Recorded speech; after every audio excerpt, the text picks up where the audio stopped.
Hello everyone, and welcome back to our channel. Today, we're re-delving into a case that has baffled investigators and haunted a family for over a decade. The mysterious disappearance of Rebecca Coriam. On March 22, 2011, this bright, 24-year-old youth worker from Chester, England vanished from the Disney Wonder cruise ship where she was employed.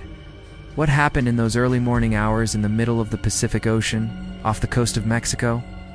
The official story is one thing, but the trail of unanswered questions and disturbing clues suggests something far more sinister is lurking beneath the surface.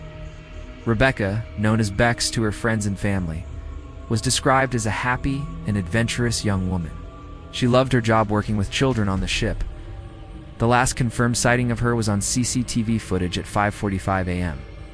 In the grainy video, she's seen in the crew lounge, visibly distressed, talking on an internal phone. An officer asks if she's okay, and she replies, "Yeah, fine," before hanging up and walking away, pulling at her hair. This is the last time she was ever seen. The official investigation, conducted by a single detective from the Bahamas because the ship was registered there, concluded that Rebecca was likely swept overboard by a freak wave. The family was told she had been in the crew pool area on Deck 5 when this supposed wave hit. However, this theory is riddled with problems. Firstly, her family found it strange she would be at the pool. She wasn't a strong swimmer and rarely used it. More importantly, her sandals were found neatly placed by the side of the pool, which doesn't fit the narrative of someone being suddenly washed away. It looked more like someone had staged the scene. Adding to the mystery, her credit card, which was in her cabin, was used after her disappearance. The ship's authorities claimed this was a mistake, a computer glitch, but it raised serious doubts. Rebecca's parents, Mike and Ann, never believed the official story. They felt Disney and the Bahamian authorities were hiding something, perhaps to protect the company's image. They were stonewalled at every turn, given conflicting information, and denied access to crucial evidence. During their own painful investigation, Rebecca's parents visited the ship. They were shown her cabin, but it felt staged, almost too tidy. They found shorts that were not Rebecca's size, and a pair of flip-flops on top of her suitcase, which they insist did not belong to her. Who did they belong to? Why were they there? These items were never forensically tested. The family felt they were being given a sanitized version of events, a carefully constructed narrative designed to close the case quickly and quietly. One of the most chilling pieces of information came from a crew member who contacted the family and a journalist in secret. This whistleblower claimed that Rebecca had been sexually assaulted and was in deep emotional distress in the hours leading up to her disappearance. This aligns with the CCTV footage showing her looking upset.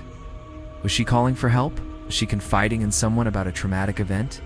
The phone call she made lasted 1 minute and 42 seconds. But the identity of the person on the other end has never been publicly revealed. Another crew member claimed to have seen Rebecca with a dark-haired man in the crew bar the night she vanished. The man seemed to be bothering her. This lead, like many others, was never fully pursued by the official investigators. The lack of a thorough investigation is one of the most frustrating aspects of this case. A single detective from thousands of miles away, on board for a very limited time, was tasked with solving a potential crime on a ship with over 2,000 passengers and 900 crew members. What seems an impossible task, almost designed to fail. The family's fight for answers has been relentless. They've pleaded with the UK government to take over the investigation, arguing that a British citizen disappearing from a US-based company's ship should warrant more than a cursory look from a flag of convenience nation.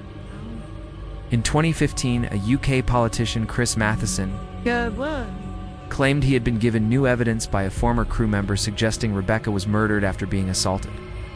He described a predatory culture on board some of these ships and believed Rebecca was a victim of it.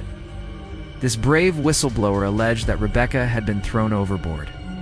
Despite these serious allegations, no new official investigation has been launched. The family continues to live in a state of agonizing uncertainty. They don't have a body, they don't have answers, and they don't have justice.